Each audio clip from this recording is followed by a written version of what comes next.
Hello and welcome to what's going to be the final video for Revit. There will be focus videos, I'm sure, that come up as questions are asked in the future, but this will be the last of the series. So if you have any questions, be sure to ask. What we're going to cover in this video is basically render settings and sheets. Not necessarily sheets, creating sheets, but more printing sheets. So we'll look at render settings and printing. So I'm going to open up Revit, and we're going to actually use the advanced sample project here. If this isn't on your home screen, which if you've been working on Revit, it's probably not going to be there anymore. So to find this, you go to File, Open. Okay, and it's going to be located here, as you can see, and it's going to be your C drive probably, unless you have a special partition. And it's going to be in Program Files under Autodesk, Revit Architecture, Program, Samples. Okay, and you're going to find these 4 sample files in there, and we're doing the RAC Advanced Sample Project. Okay, so that's the project that I have here. That should have come with the install of Revit. I want to use this because we're not really focusing on modeling. I don't want to spend any time on modeling right now, since we've been modeling stuff since day one. I just want to focus on the render settings and, like I said, the print settings.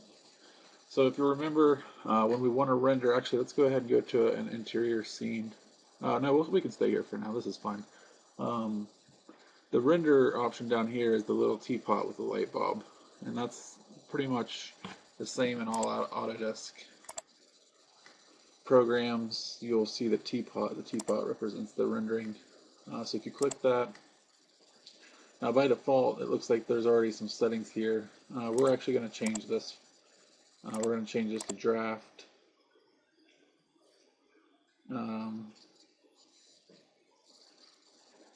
Leave this at screen for now. Exterior sun only for now. Sky, that's fine. Gray cloudy is fine. All of this is good. So after we've changed this to draft, we're going to go ahead and hit render. And we're going to let this thing go. Now draft's going to be your bare minimum setting, so you're never going to want to actually use this render setting to do anything for presentation. You can do it to get an idea of materials and colors, and it's going to be a really rough idea because it's going to be so choppy and rasterized, but it at least gives you an idea. So depending on render time, usually what I like to do, especially with the 3D Studio Max videos, is eventually I won't sit here and watch it count through. I'll actually pause and come back when it's actually done to save time. But this first one we'll let go here.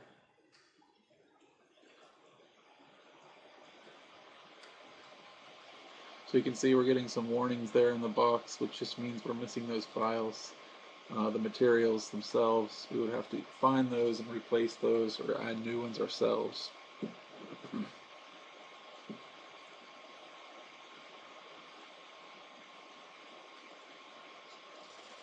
Okay, so believe it or not, this is done. It looks like an old Nintendo game right now because we set our setting to draft. So you can see that the edges are really calloused. They're pixelated. They're not very smooth. It's hard to make out things. The only thing that this draft setting is good for, like I said, is just getting an idea of overall composition, maybe a little bit of color, materials, and lighting. But other than that, you never really want to use the draft setting. Okay, so let's look at some of these other settings. When you're rendering in Revit, 9 times out of 10, you're probably going to stick to medium. And medium is going to be okay for just kind of getting a better idea, even though it's still not right where you want it. But I'm going to go ahead and select medium now. And I'm going to go to edit. So I've got setting medium selected because I selected medium before, and then I'm going to hit copy to custom. And this is going to allow us to create our own settings. So this is actually, if you're actually taking the class, this is what should have been showing up on the computers, but for some reason, for whatever reason, I still haven't fully figured out, these aren't actually showing up. So let's take a look at some of these. So image precision, anti-aliasing. Like I said, whenever you have this kind of stuff going on, okay, this is aliasing.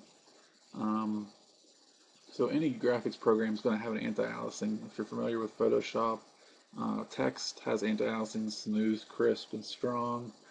3D Studio Max, the render settings, you have anti-aliasing. So the higher that number goes, the smoother that those edges will get. I should also note, each time that we move these bars to the right side, render times are going to increase almost exponentially. So you have to be really careful about increasing these things. You have to kind of find a happy medium, and every rendering is going to be a little bit different. Okay, so reflection and transparency, maximum number of reflections. This pretty much says it all. How much processing power do you want us to put to the reflections? By default, it's set to 2. Refraction is the opposite of reflection. Refraction you can think of as glass. It's transparent. Anything that refracts light is transparent.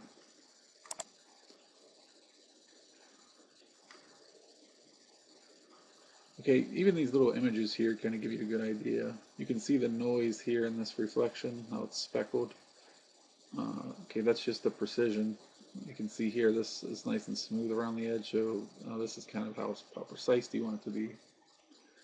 And refraction, same idea. You can see how much noise this ball has compared to this one. Soft shadows, 9 times out of 10 you're going to have that checked.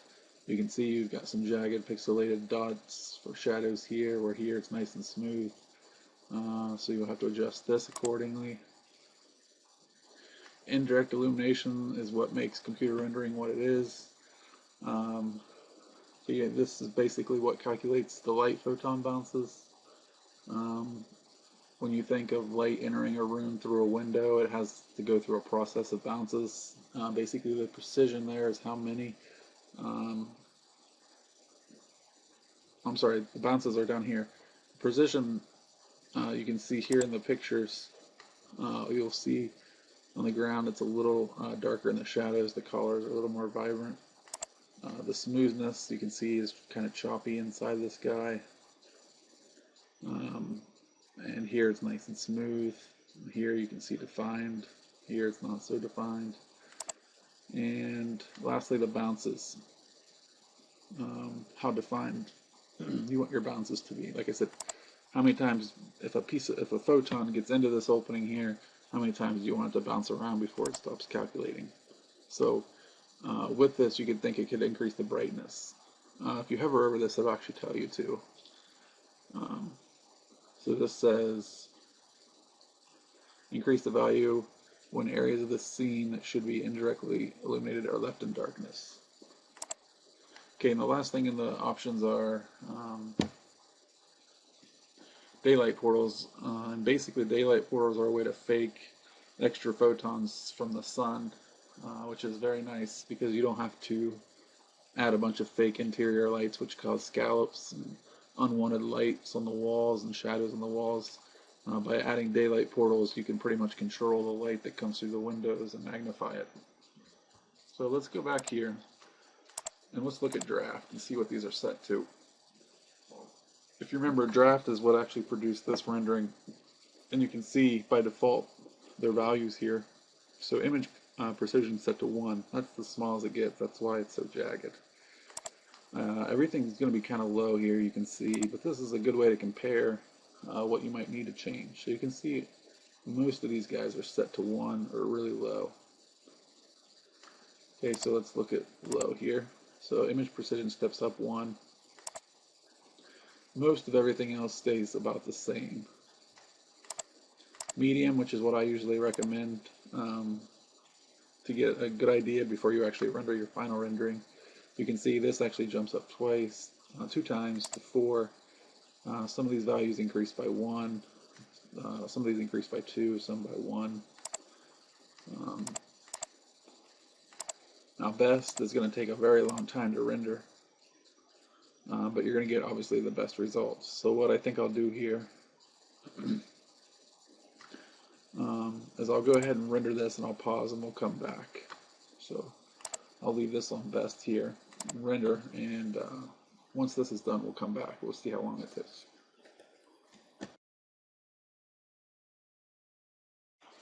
Alright, so we're back here, and this rendering is complete. This was set on the best setting, if you remember, and the render time is actually extremely lower than I thought it would be, and that's at 3 minutes and 45 seconds for this rendering. Now, don't be fooled. If we look here, we'll see that we did the resolution for the screen, which in this case is going to be 72 DPI. Some monitors, some computers, you're looking at 96. I'm going to take into account 72 for this one. So basically what you have to do, if you remember from class, for those that are unaware, if we take, let's see if I can figure this out. I'm never really good with paint, so bear with me here. I'm going to brush this line. Okay, so bigger. Alright, so if this is our, this is our screen, this is our image, and it says the width is 976, and the height is 345. Okay, so like I told the class, never want to really print below 200 PPI. 300 is the target value, but if your presentation is going to involve mounting your boards on a wall and the viewer is going to be back at a distance, it's going to be okay to get away with 200 because your eyes are automatically going to fill in that extra 100 pixels per inch. So we'll assume that we're going to use 200 here, but let's look at what this is going to produce if we actually use, let's say at 72 what it's set at now. So if I was to actually save this rendering that I just created at 976 by 345, what's it going to give us? Well, if you remember, the value for these guys are pixels. And this is a pixel. I might run out of room here. Pixel. Okay, and we need to get this to inches. So I've already said that I'm going to assume that this is, for every 1 inch, it's 72 pixels. So what we'll do, remember, so I said my resolution, or pixels per inch, and this could be dots per inch or pixels per inch. We're going to use them interchangeable here, and then this is going to be 1 over 72, and this basically means that for every 1 inch, pixels per inch, for every 1 inch, we've got 72 pixels. Okay, and this is also known as the resolution. And it's really hard to type in Paint or write in Paint, so I'll just say res. Okay, so with this in mind, what I can do now is take my 1 inch, 72 pixels, times the 976 that we have here, and that's going to equal how big that's going to print. So we can cross out the pixels, and we're left with inches. So what we end up with here is 976 divided by 72.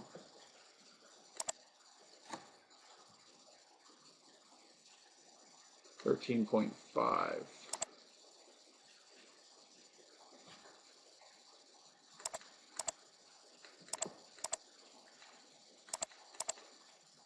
Okay, so it's going to print, about roughly a third of that on the height. So I'm not going to go through the calculation again. Just this kind of gives you the idea.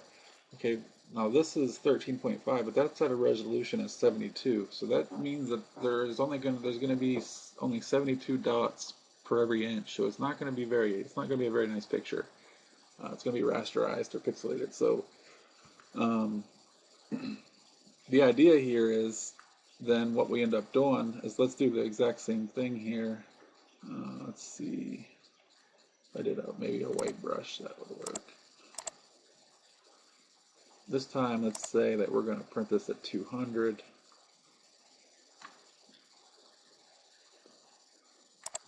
We erase this one and this one. Can't get any bigger than this. Yes.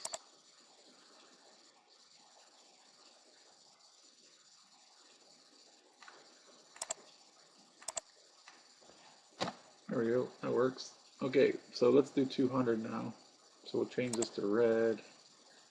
And brushes, size here. So this is now, we're going to do 200. And we change this to 200. So that means we have a lot more pixels than that 1 inch. So now we're packing 200 little dots instead of 72 in there. So now what we end up with, 976 divided by 200, 4.8 inches. Okay, so this is about 4.9 inches. That's not very big if you're trying to do a presentation. Okay, so if you were going to actually print this at 11 by 17, you could see that this would need to be much bigger, almost 3 times bigger, which means your pixels are going to be about just under 3,000. And you can do the opposite of this by flipping the numbers. What I mean is, if we select this here, let me just delete this.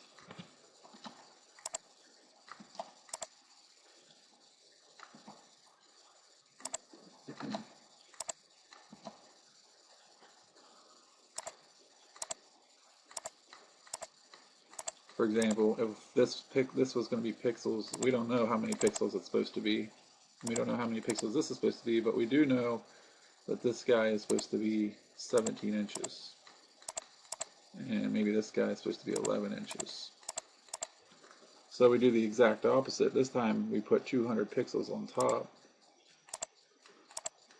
We say that we're working with 200 pixels, and that's 1 inch. Okay, and we're going to multiply that by 17 inches. And that's going to give us, our inches cancel, and we're left with pixels. And that's 200 times 17, 3,400 pixels.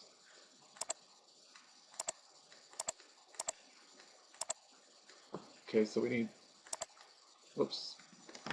we need 3,400 pixels this way to get a nice, decent sized image of 11 by 17. So you can see right now it's only set to 976. So by increasing this is going to increase the render time a lot. So you have to be really, really careful when you do that. And obviously 11 by 17 is probably about the minimum size you're going to want to do a rendering. I wouldn't even render something 8.5 by 11. I really like that wide, that 4:3 layout. I guess it's not quite 4:3, but you get the idea there. So keep this in the back of your minds. Like I told you in class, this is very useful, even though obviously this guy is set to screen for resolution, and you don't really need to do any of that necessarily, but you can just go to printer, and here's the DPI or the PPI that I was telling you. DPI basically is dots per inch, and that has to do with a printer. PPI is pixels per inch, and that has to do with a screen, and they're used interchangeably, like I said, so you can use them almost together. So you can see 150 and 300. Looks like they don't really have 200 in here. 150 is like a fax machine. I would caution you from using 150 unless it's going to be a really big image and people are going to be standing kind of far back. 300, you can see, will change this to pixels for us. But I wanted to show you the process before. You also notice the file size. This is a good indication that your render time just increased by a lot. Now it's 18.1 megabytes, whereas before 1.3. So that's quite the jump. But if you're going to print, don't use screen, use printer, and select this to 300 DPI. Like I said, unless you don't have the time for it. Then you can experiment with 150. You can see how much the image size drops there. So keep that in mind. Be aware that don't wait till the last minute to render your stuff. Don't forget about the cloud at Autodesk 360. The handout that I gave you explains how to do that. And now that you know the render settings in here, that should help you along with that. So let's look at a couple of other things here.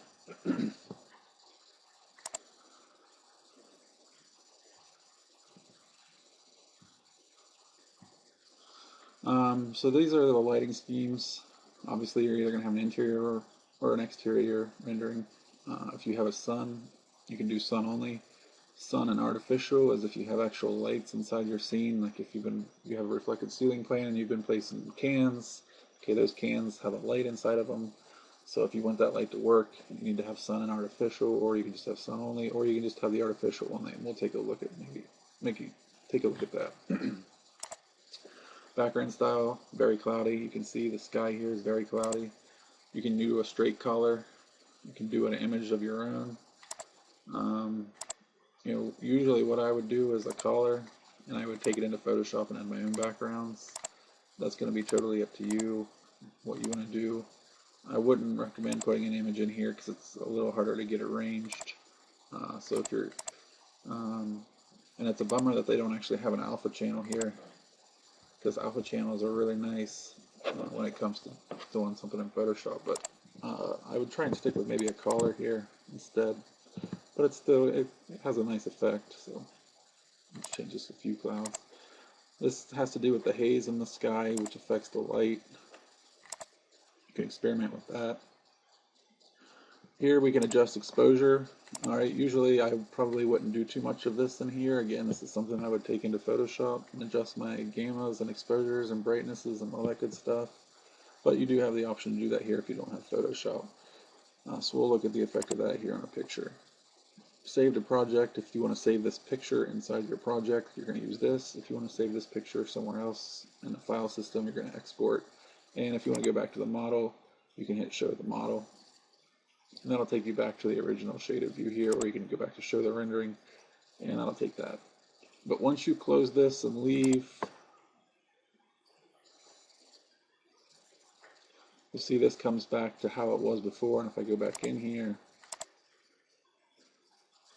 it'll still be in there. Until you make some serious changes, that's going to stick in there, which is kind of nice. Alright, so I'm going to change this back to screen, and I'm going to find a camera view that's already in here. We'll do third floor public day rendering. Okay, and once you're here, a couple things to note. This is called an entourage. You see these little gray things? These are all entourage, and that's just inserted by these are families. Okay, so you drop them in by inserting a component and go into the folders, and then after you find the actual entourage you want, you can import those people, and you'll see the effect this has. Again, this is another thing that I would probably do in Photoshop, just because it gives me more flexibility. You have to think, if you render this thing, and you spend a lot of time rendering a big image, and then for whatever reason one of those people shouldn't be in there, you're going to have to re-render everything. Whereas in Photoshop, if you do it, you render and you have a base rendering, you can add whatever you want and get rid of whatever you want whenever you need to. So you have your base image file here. Okay, this isn't vector artwork. Remember, this is rasterized artwork. So whatever you render is there permanently, and sometimes those can be kind of hard to get rid of, even with Photoshop. So it's one thing to keep in mind when adding people and stuff like that inside of here. You have to make sure that that's exactly what the client wants. All right, so now we're in interior rendering here, so you can see the options. Now, artificial lights, you can see here how you have this linear fluorescent lighting down through here on both sides. Okay, that's actually the artificial light. The sun would come in through the windows. I'm going to close out this box here. I'm going to click on these lights.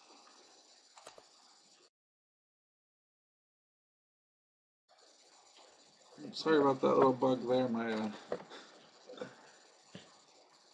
computer freaked out on me. Alright, so here we go. Back to where we were doing. We're looking at these lights here. If we click on these lights, we're going to see actually the modeler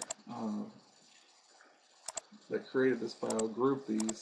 So the only way that we can actually look at this group is by going to the ceiling plan, because these lights are part of the ceiling.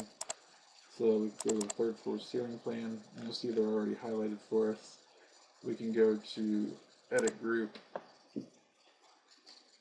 You can select this light here, and just by selecting the light, you'll see we've got some information about the light here itself. 277 volts, 64 volt amps. So one has to do with voltage, one has to do with power. Not really super important to us. The edit type here. You can see the same information. How far down from the ceiling. Okay, this is gonna have to. This will be dependent on your own. I just kind of want to show you this light, the lamp, the actual lamp itself. He's got there's a T12, so it's 1 inch diameter. Remember, the 12 represents. You have to divide that by 12, and that gives you the inches. So it's T1, 1 inch. The ballast voltage is what I talked about. Light loss factor. Okay, this will come into your lighting calculations if you remember. So that you'll get this off of the actual. You'll get these off of the actual sheet. So the light loss factor can be entered here. Initial intensity. So if you wanted to adjust how bright the actual light bulb was, you would come in here and adjust these settings here. The initial color, you remember Kelvin. Lower the number, the colder the temperature. So your light's going to get blue. The higher the number, it's going to get closer to hot. Hotter the temperature. So your warmer colors will be up higher. Color filter on the light. So anything you want to actually control with the light is actually going to be in the type properties of the light itself, which means you're probably going to want to duplicate anything that you change, and you'll make note of that up here. But we're not going to change anything, so we're going to leave it. Hit cancel there. Go back to our rendering. And we're still in the group editor here, so I have to cancel. That'll take us back out here. So we'll go back to our render dialog, leave this at screen. We're going to set our low, we're going to change that to medium. And just to prove a point here, I'm going to just select interior artificial only. That's going to turn off the sun. And if I click this, you're going to see all of the lights that are in the scene. There's even lights down here on the tables. And there's actually wall sconces, it looks like, on the wall. So there's all kinds of lights here. So to kind of do a global change here, or individual change even on the dimming, you can see by selecting these lights, this pendant light, since it's copied, you edit the first one, okay, and that will allow you to go right back to where we were.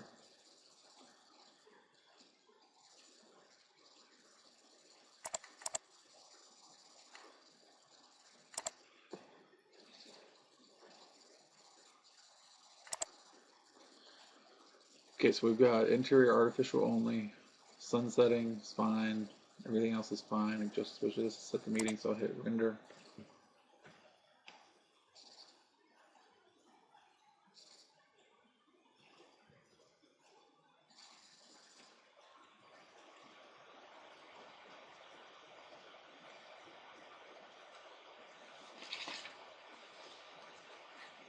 This shouldn't take very long, so I'm just going to let it go ahead and render. Again, you'll see we're missing some bump maps. Okay, the bump maps are on materials that make things look bumpy. We'll take a quick peek at that here.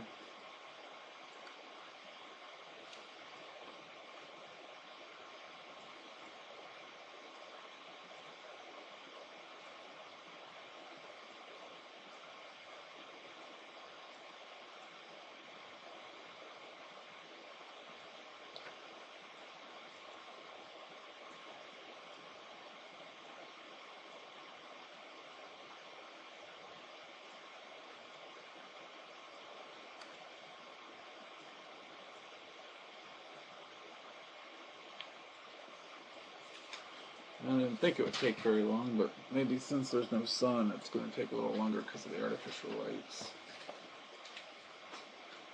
That's one other thing to mention, I guess, and this kind of proves it since we're sitting here waiting right now. The more lights that you add to your scene, exponentially, your render times exponentially get longer. So, because it goes back to that light bounce calculation and the indirect illumination. The more lights that you have, the more photons that are emitted.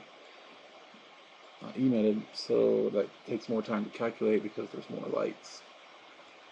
So if this thing doesn't take off by 2 minutes, we'll pause it.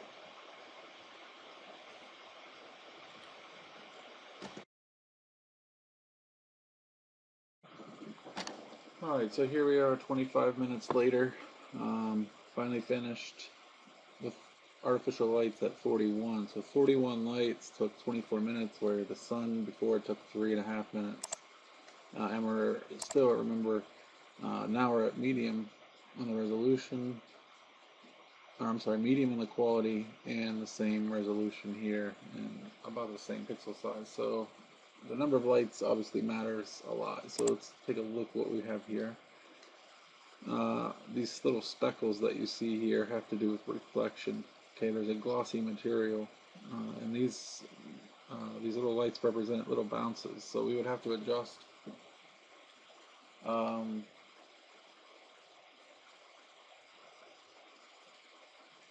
probably the number of either the number of reflections or the blur and reflections to get rid of those. That would probably be my first step. But you'll notice the different color and lights. This light bulb has more of a yellow shade, but this has that really low color that we were talking about, of almost white, around 3500 Kelvin.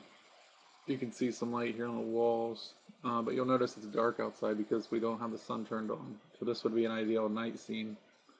It still needs a little bit of work, but this is a good time to kind of check out the exposure. So if I go to adjust exposure here, and I drop this down to like 6, and hit apply, you'll see it brightens the scene up a little bit. You have to be careful that you don't overexpose, but that actually did a pretty decent job. Maybe do in the middle here and select 7. You'll see it brightens it up a little bit. The highlights, like this area here, would be a highlight. So if I make that brighter, it's at 0.25. If I say, let's really make it 1. Okay, you'll see how that really turns orange almost. So you have to be careful with these values. They're very sensitive. Midtones, the gray areas pretty much, you can brighten those up. You can think of the midtones as almost as like gamma. The shadows are what they are, and the white point where actual white hits, and saturation. So you can experiment with those. Let's see. So we've seen it with no light. So what I'm actually going to do here, I'm actually going to export this. I'll just save it to my desktop for now, and we'll do the 01 here, 0101. File type, you can see here's your file types. If you have a lot of colors and no transparency, you want to use a JPEG. I like to use PNGs all of the time. Unfortunately, I guess if you've got a lot of color, like in an image like this, you don't really want to use a PNG. You would want to use a PNG if it was more monochromatic, or if you had just a few colors. And again, if you had transparency, you could use a TIFF, but transparency isn't going to come with a JPEG or a bitmap. I actually would never even use a bitmap. Choose from these 3. Again, if you have transparency, choose from these 2. I usually would pick portable network graphics, but I don't think transparency is an issue in Revit, so we just pick JPEG. So that'll save to a file, and then what we'll do is we'll leave this at medium.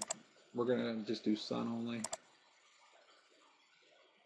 And that should all be good. I'm going to go back here. I'm going to reset these to default.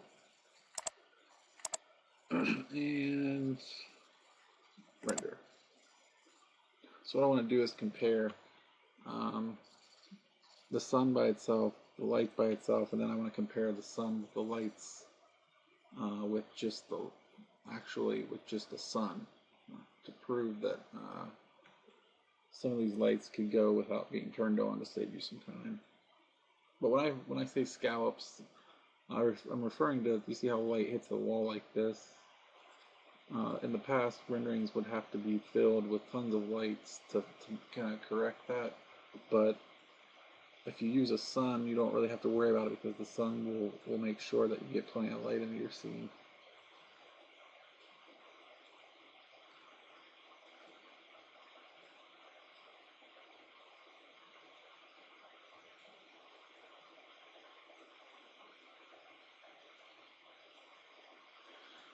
Okay, this is going a lot faster because you'll see there's no artificial lights here, so this is going to be done really quickly, and it actually looks somehow overexposed, and I'm not sure where that's coming from, but that was a setting that was already in here. We'll have to look and see because that's going to be way too bright.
Oh, while this is going, I wanted to show you, let's see, we're at 39%. I have to hurry here because it's going to speed up the next time.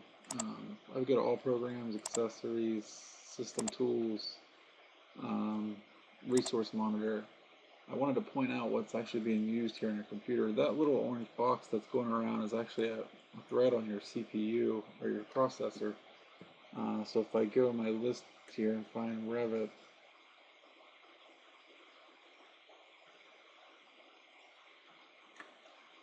and check that. Okay, so we'll see here under CPU, we'll have the different threads. And what I wanted to point out is the 0, 1, 2, and 3 of the cores, you know, the i5 or whatever. Now this is my laptop that I'm working on now, so it's actually a lot slower than my desktop. But you'll notice that the CPU is maxed out during the rendering. Okay, so when things are rendering, this is going to be maxed out. So if you jump to your memory or your RAM, you'll see it doesn't even use all of your physical memory. Right now it's at about half, and this is because I have, I think I only have like 8 gigs or something on this. Let's see. 3, 4, 5. Now I've got more than I've got 6 available, but it comes with 8. So something like my desktop that has 16, you know, obviously isn't even going to phase this. So the memory is not as much of a big deal. As you can see here, the CPUs are maxed out on all my threads. So if you're interested in doing a lot of renderings, or you're thinking about upgrading your computer because it's not really performing, depending on what you want to do, the CPU is going to be a good place to start. And unfortunately, you'll notice when this rendering is almost done here, look how bright that is. It's got to be overexposed. We'll take a look at that. But you'll see as this comes to an end here, this will die off. But the only problem with the CPU is if you have an older computer and you want to get a newer processor, it usually means you have to get a new motherboard. And then sometimes that could mean that you have to get different sets of sticks of RAM. So it's unfortunate that the CPU, well, the CPU stands for, you know, the central processing unit, so that pretty much controls everything in your computer. So if you get a new one of those and you've got an older computer, make sure it's compatible with your motherboard. So we're almost done here, and you'll see that once this rendering is complete, this will just completely shut off.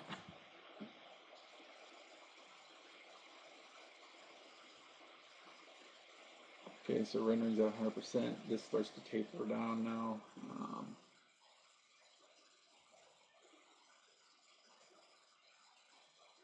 And a lot of these will actually park. And park just means that it's kind of hibernating. CPU 1 parked, so they're not even really being used now. We're down to kind of nothing there. So just a little bit of a side note there. So 4 minutes, 44 seconds, and it's extremely overexposed. Let's see.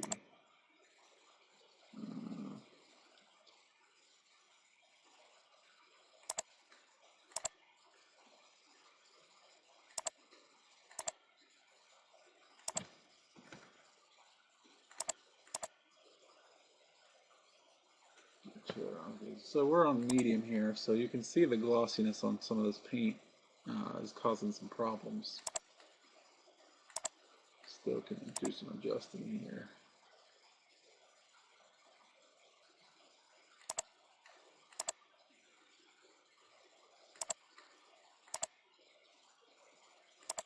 I said it's very touchy, so usually I'll use Photoshop for this again, but just to prove kind of proving a point of getting this thing somewhat corrected here. It's a little better. Let's see, let's change this to 12.5, change this to 0.2, 0.6.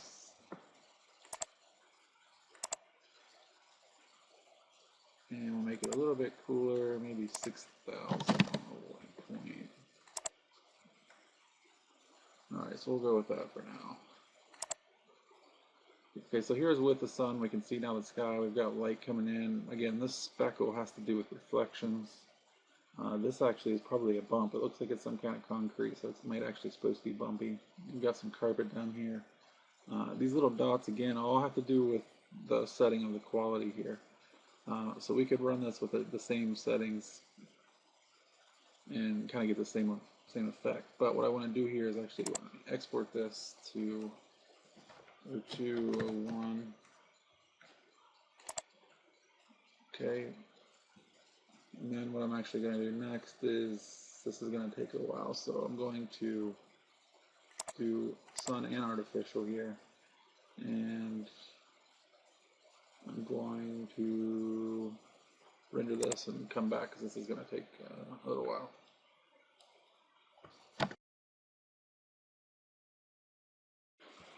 Alright, after another 25 minutes, we're back. Same overexposed image. This time, remember, we had the sun and the 41 artificial light. So what I'll do here, we've got our time here, close this. I'm going to actually, before I do anything, I'm going to export this as 0301. And then I'm actually going to adjust the exposure in here. Remember, I think we made this like 12.5 last time, maybe. Close enough. For now, I'm going to hit OK, and I'm going to save this one to the project. And then I'm going to jump into Photoshop here.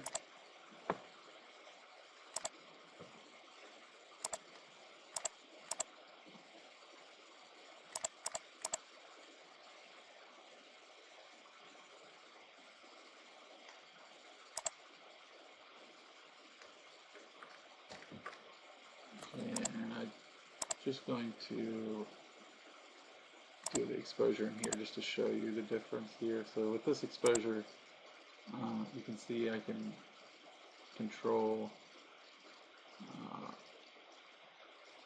values in here as well.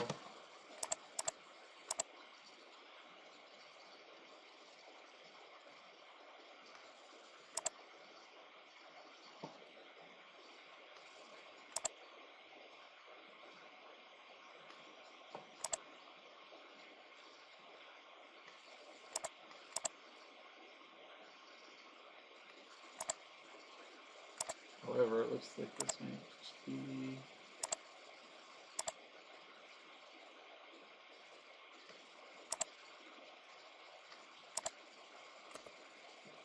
so I'm going to go ahead and delete this, go back to Revit.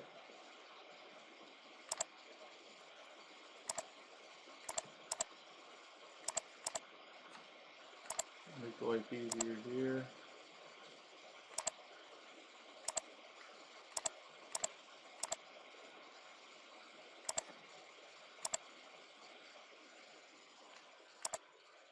There we go.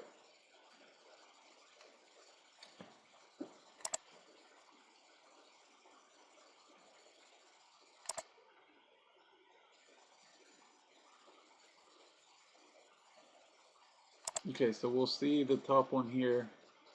This top one represents, remember, just the sun. This represents what we just did. And you'll notice that there isn't really any difference. But we waited an extra, I don't know, 25 minutes, 20 minutes for this one to finish, and the lights are on, but the sun's kind of just washing it out. So we would need to lower the intensity of the sun to see the effects of those lights, or just not have the artificial lights on if we're going to run with a bright sun, especially when we have light coming from everywhere.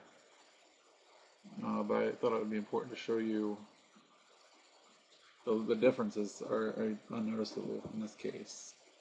So let's talk about the sun here a little more. Sun setting looks like right now it's set in New Hampshire, Manchester. Never been there, but if you're like us, hit the three dots here, and we'll go down to Pittsburgh.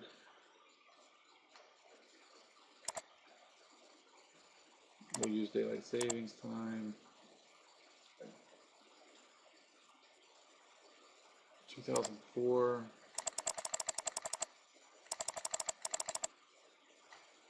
Today's date. 10 a.m. is fine. Okay, the ground level is going to be at the entry level. Hit apply there. Okay, I'm going to turn off the artificial lights. I'm going to do sun only. And I'm going to give it a little bit of haze so it's not quite so intense. And just exposure, I want to reset this all to defaults.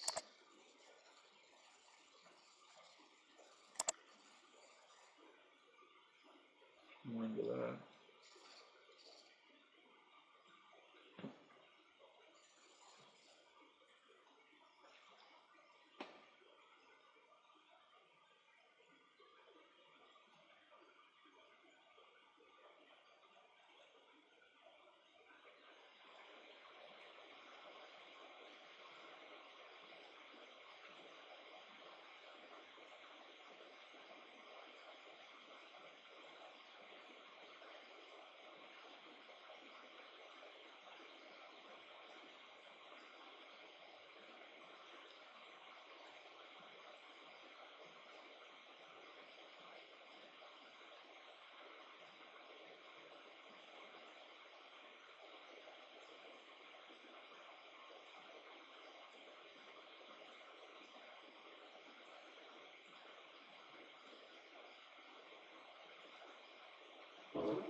Alright, 4 minutes 27 seconds, that's not bad.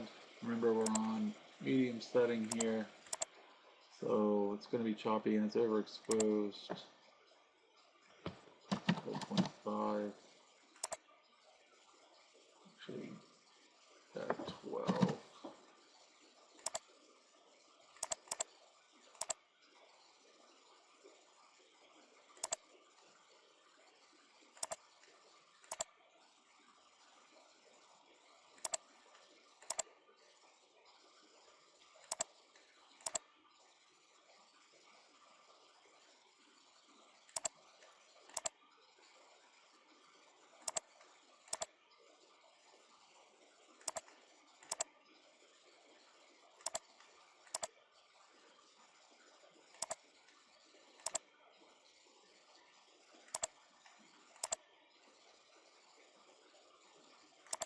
Alright, so again, most of this stuff is going to be ironed out with a higher setting, and maybe on that very last we'll boost it up, but I don't want to spend too much time rendering this thing.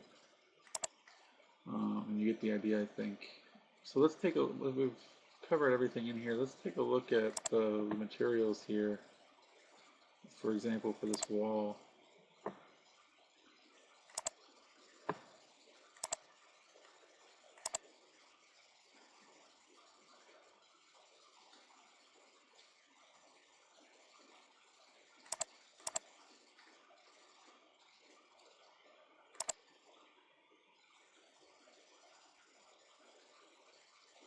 It looks like for the material, it was actually just painted on. The fact that it's just yellow like that and it's not showing up in the material. And the paint here, you can see, you can remove the paint.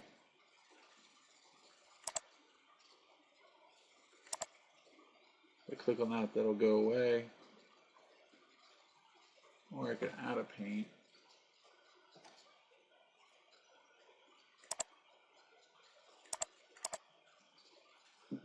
And I'm not sure what they used before.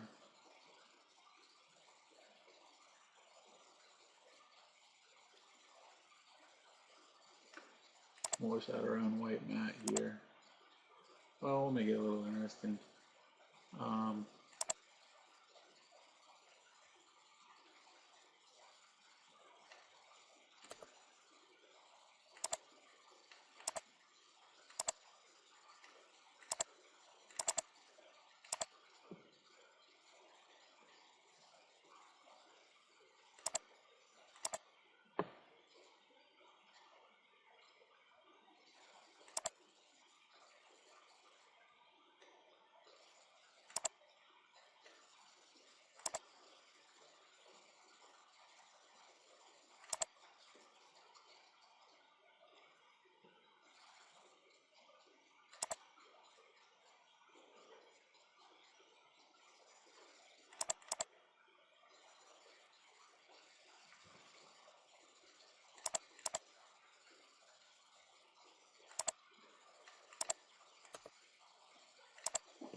You have to be really careful in this area because Revit likes to crash when you're inside this most of the time. I mean, at least once it's going to happen to everybody, so make sure you save.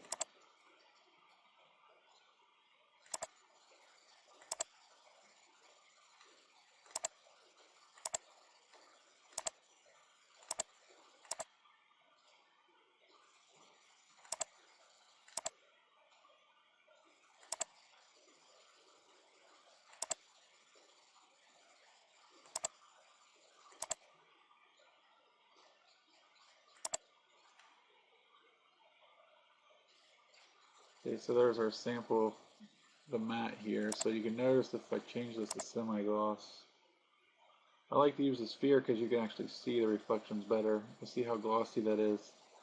So we can kind of get away with cutting down some of those.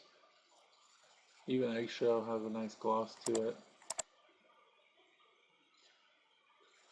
flat like that.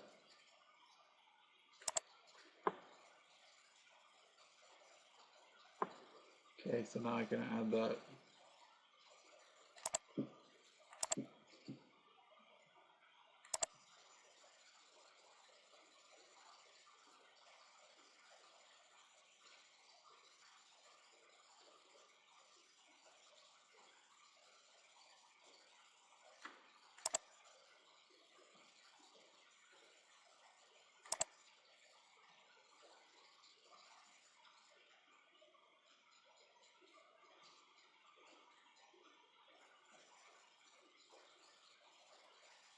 Oh, my paint went too.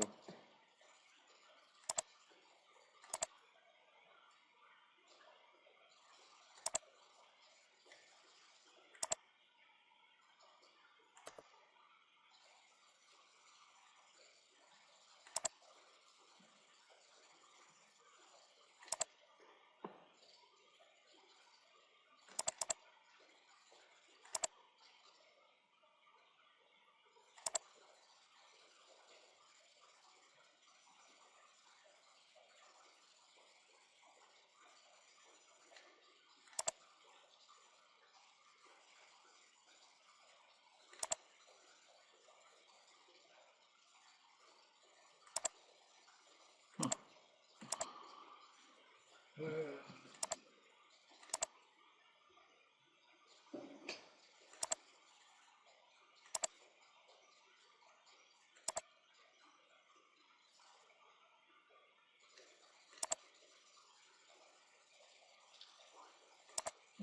It's listed under miscellaneous here.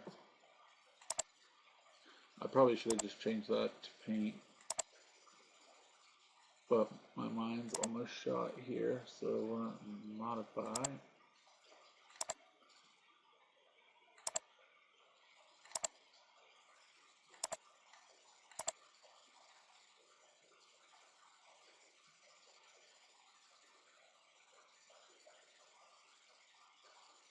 Still not showing it.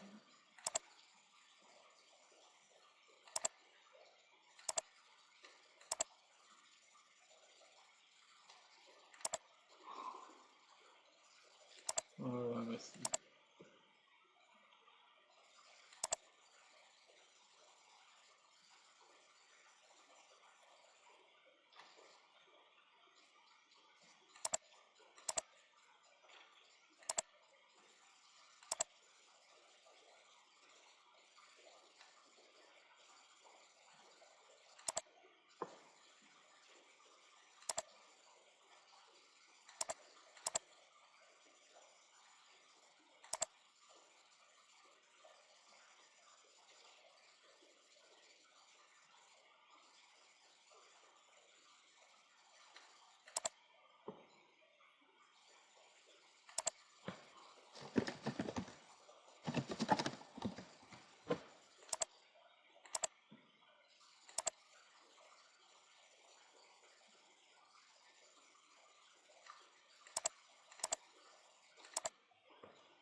Yay, there it is.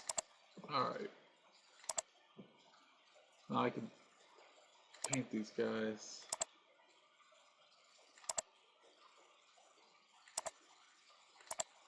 Now, the reason it's coming up blue like this is because right now we're in shaded view, right? So, to fix that, we would need to go back to our materials.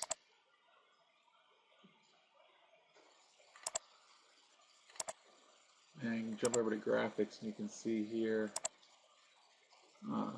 what we would need to change this to represent the collar.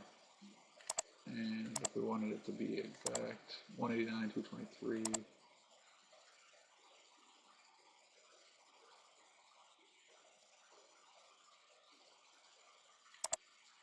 $189, $223.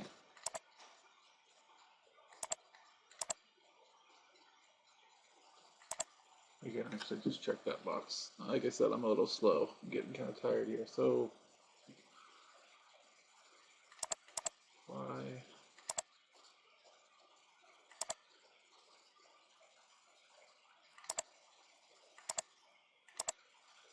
Go back. I had to refresh the screen there.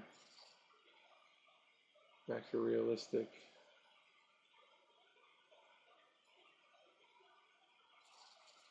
And that'll update the color to the green that we had there. So that since we made that map, that should take care of some of the reflections on the wall. If we look at some of these other materials,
we'll just make up our own here. Let's see.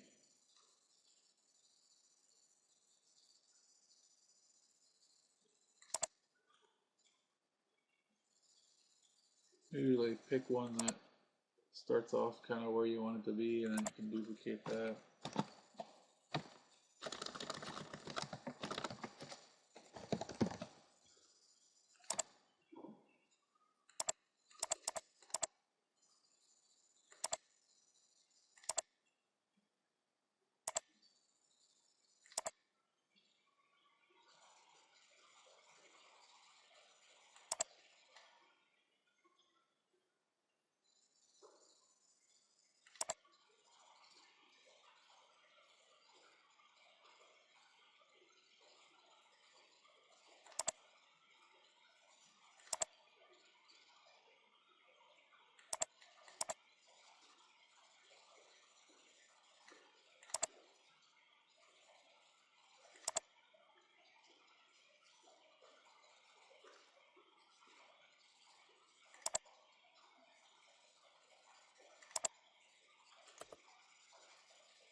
So this will be a global fix. So instead of selecting each one, we'll use this as a global fix.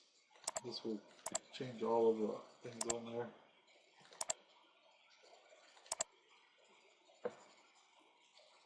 Unless, of course, it was painted. So you really have to be careful for things that are painted.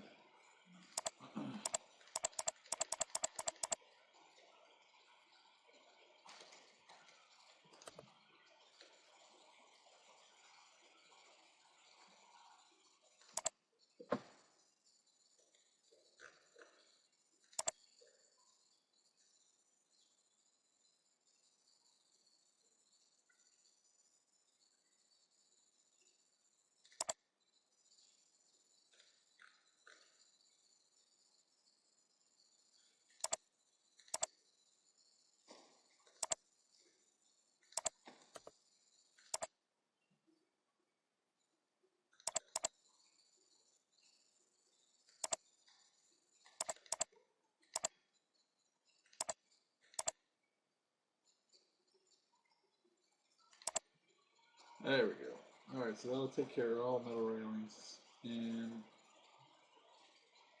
what was it? The floor was something crazy too.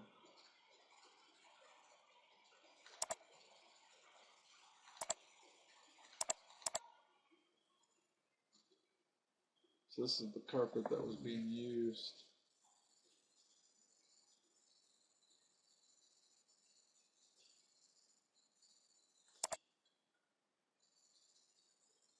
Not really a big fan of that.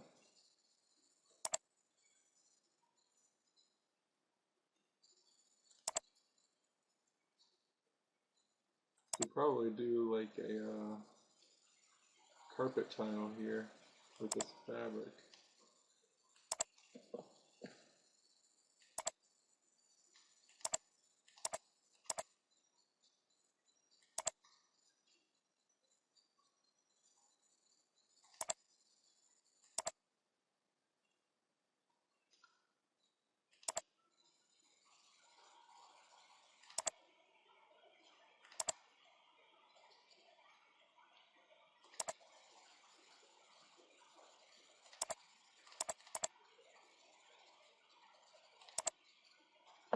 Alright, so we'll give this the final rendering here.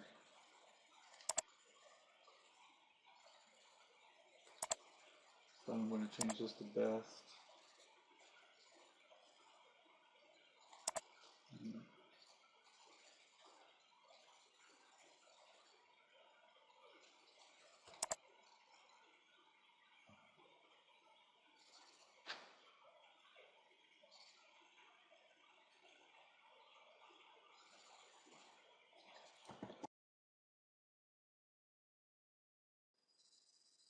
Alright, so I actually had to let this run a little longer than I thought. You can see this took about an hour and 45 minutes. But you can see as far as the rendering quality goes, it's as good as it's probably going to get. There's no Allison going on. If there is, it's really tiny. The reflections are taken care of. You don't see little spots anymore on the reflective materials on the walls. You can see there's the new paint. So you can see by increasing the render settings, it increases the quality, but it also increases the time greatly. And again, I can't stress to keep this in mind. Don't wait till the last second, because remember, this is set to a really small, if you remember, a really small print size at 72 DPI. So you want to make sure that you account for that when you actually start increasing your size. This is going to jump up. Alright, so what I'm going to do is save this to the project. And usually, well, no, I don't want to say that. We'll go ahead and just say this is cover page. Third floor.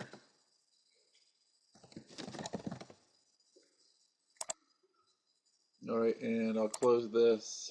The reason that I did that, a lot of times you'll have an image on your cover page. If you're rendering right out of Revit, you can keep those. Minimize all these. Okay, so in our views here, you can see we have renderings that will act just like any other view. Well, it looks like, that's mine, okay. So for example, under sheets, we have floor plan and sections. If we wanted to, we could do a view here and add a new sheet.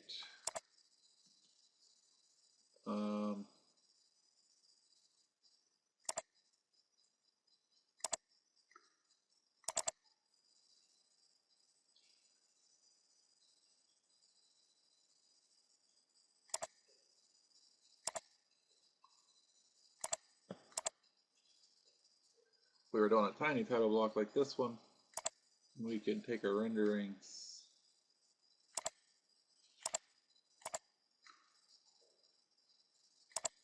and drop them right in there just like that, and then we would have our table of contents or whatever, the name of the project, and we could do an easy cover page that way. Probably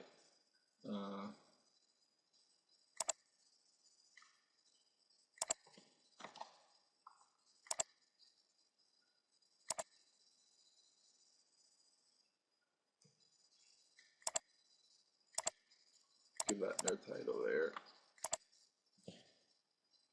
Alright, so that's the basic information on renderings. I think the rest, for the most part, it's pretty self-explanatory. I mean, you have to allow a lot of time to produce decent renderings because you have to wait. I mean, it helps if I have 3 computers here, so it helps to have extra computers if you have that luxury, or if at the school the labs aren't busy, maybe you can steal. And now I think the Autodesk 360 Cloud or whatever was introduced, so you're going to definitely want to send it off to the cloud if you're a student. Have access to that. That'll be an excellent tool because you won't have to wait for it to render. You can keep working, it's sent off, it renders, and then it comes back complete. So definitely take advantage of that. Alright, so the last thing I wanted to look at was printing. How do we actually print some of these things? And we're going to let me look and see what sheets were actually included in this file here. So we've got floor plan and sections.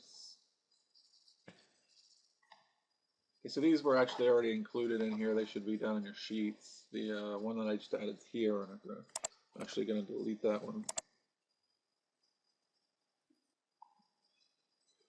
Okay, so to print, just like any program up here under the big R will come down to print. Now, usually what I like to say is I like to go backwards. I would never just jump straight to print. I'll start at print setup, I'll go to print view, and then print preview. So you actually want to start at the bottom. So I'll go to print setup here. Okay, the printer you can see here is set to a WPDF, which I always print a PDF before I print anything. Okay, that's almost like a receipt when you have a purchase at a store. So I recommend that you always print to a PDF, whether it's a WPDF or a built-in PDF printer. Always print the PDF first, and then from the PDF you can send it to the plotters. And there's a ton of reasons to do that. I would just get in the habit of printing things to PDF and keeping them, as like I said, as kind of like a receipt. So this sheet is what size was this sheet?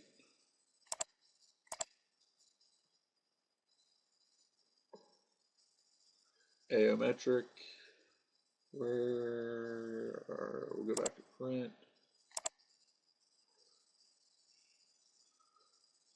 Oops, see that, go back to print setup.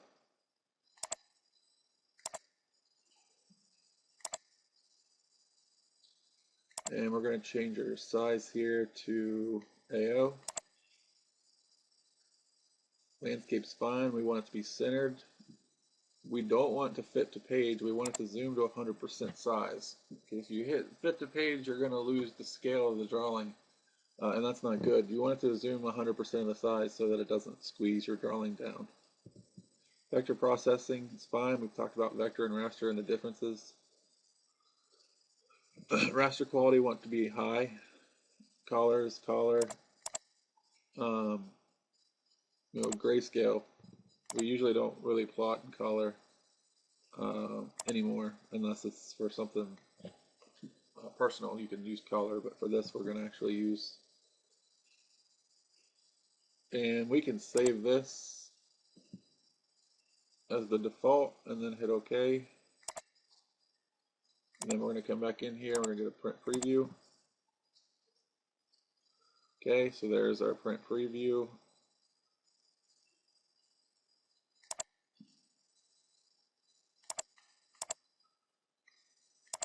It's good. And then from here, we don't have to exit out. We can go straight to the print box. And I've got Adobe PDF still set up here.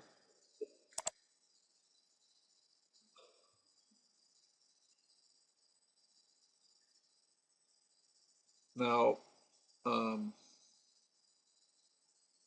can see here it's checked to combine multiple selected views or sheets into a single file. So that's kind of a time saver because if we come down here and go to, well, right now let's first look at the current window. And that's going to print whatever's in this current window.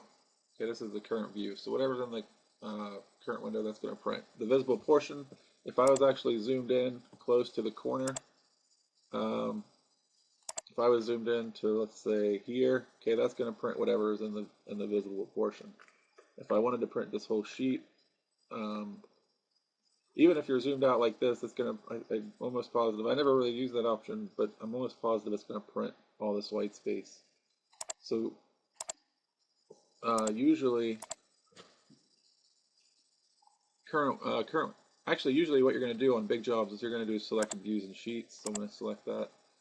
I'm going to select. Okay, and this is going to give you all of the different views out of your project browser over here. And if we only want to look at sheets, we can just check sheets, and that's going to narrow it down to the 2 sheets. So if I select these guys and then hit OK, I hit no for that. Okay, now it's going to create separate files. You can see there, or I can combine all of them into one PDF, which usually you would want to do to save yourself some time. And we've already done the settings, the setup here. If you see, it takes us back to the same window here. It looks like we lost our default settings somehow, though. We must have changed printers. So I want to make sure this is still in AO. Zoom 100% stayed for some reason. All right, save that. Yeah, and then I'm going to save this as my settings. That way I know it's still in my settings here. See anything else? I think that's about it. So I can hit OK here. It's going to ask me where I want to save this file. Again, I'm just going to save it to the top. And you would name this whatever you wanted to name it. And we'll let that print.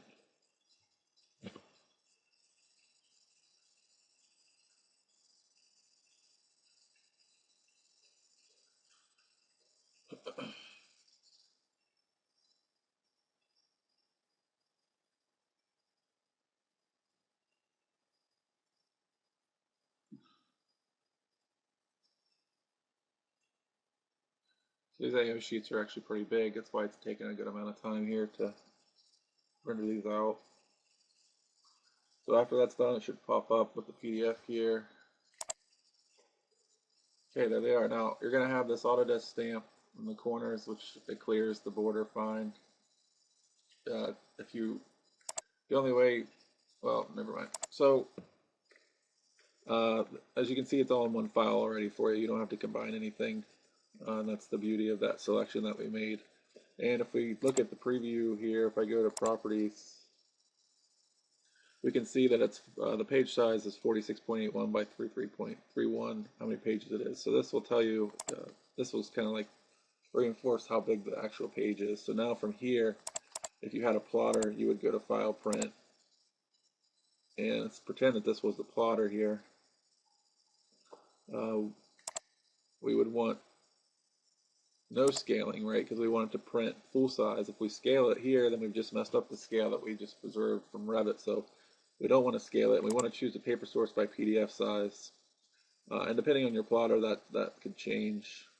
You might want to do a custom paper size, but you can see that updates the paper size here. Okay, so those are really the 2 options you have to do. You have to make sure the page scaling is set to none, and you have to choose paper source by PDF size, or if this was an 11 by 17, or if your instructor or whoever said I need it on 11 by 17, it doesn't matter if it's to scale. Then we can do fit to printable area, and we can change our properties here on the paper to maybe USB or 11 tabloid.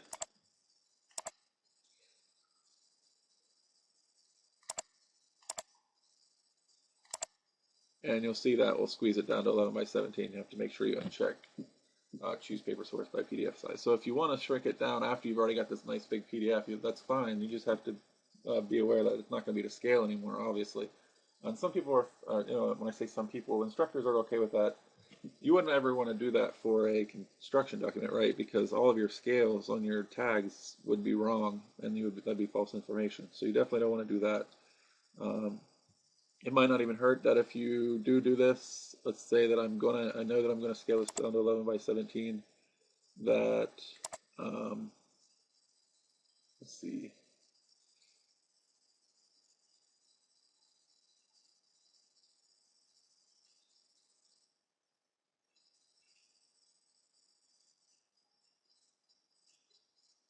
You do something like a cross out.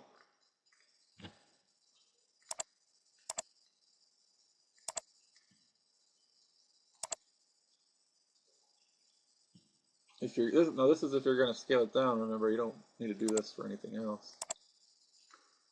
But I can cross, whoops, not that out, that doesn't make any sense. Cross that out.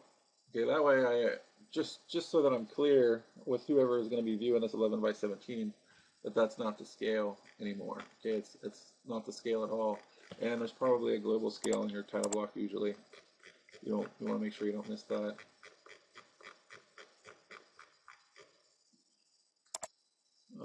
Maybe, there we go. Nothing on here as indicated, so you could even cross that out if you wanted to. And then you would want to save this separately, so you would want to save this as something different, and then maybe call this one the 11 by 17.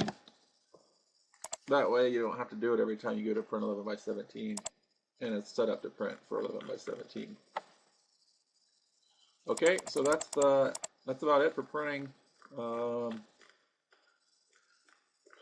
Don't think there's anything else. As I said before, this is actually going to be the last Revit video unless anybody comes to me with questions for like a focus question. If there's something specific that somebody needs help on, I'm always welcome to comments and suggestions. So drop a comment on a video or send me an email for student, and I'll be happy to, when I find the spare time as quick as possible, come up with a solution and a video to help anybody out that has problems. So from here, I'll be working on a couple more 3D Studio Max videos for those interested, and then I'll probably move into something like Photoshop.